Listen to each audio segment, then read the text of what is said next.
Attention, si cette pièce est si délicate à déballer, c'est avant tout parce qu'elle représente à elle seule un des épisodes les plus marquants de l'histoire du cinéma, lorsque le 7e art entamait juste sa première jeunesse dans des conditions parfois plus que rustiques. C'est un projecteur Power américain.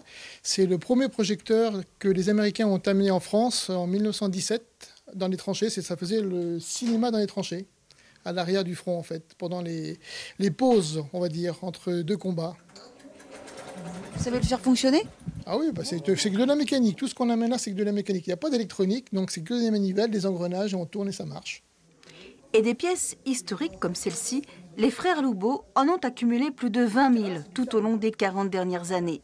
Alors, pour le retour de leur exposition itinérante en Normandie, où ils n'étaient pas venus depuis 2004, ils n'ont pas hésité à ramener quelques souvenirs de films emblématiques. C'est la caméra qui a tourné Le Corneau, La Grande Vadrouille, Borsalino, Z, Mon oncle Benjamin. Donc paradoxalement, Mon oncle Benjamin et Z sont des films qui ont été faits il y a 50 ans.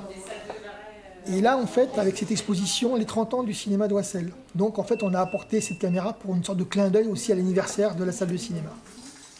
Mais comment faire tenir dans une seule salle plus d'un siècle d'histoire cinématographique?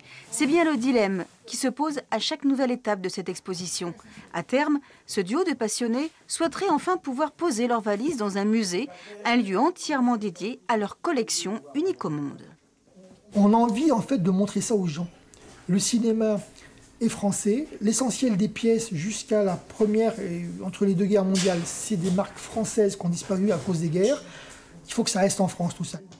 Mais en attendant les fonds nécessaires, la Cité du cinéma sera ouverte à la bibliothèque Galilée de Wassel jusqu'au 30 novembre.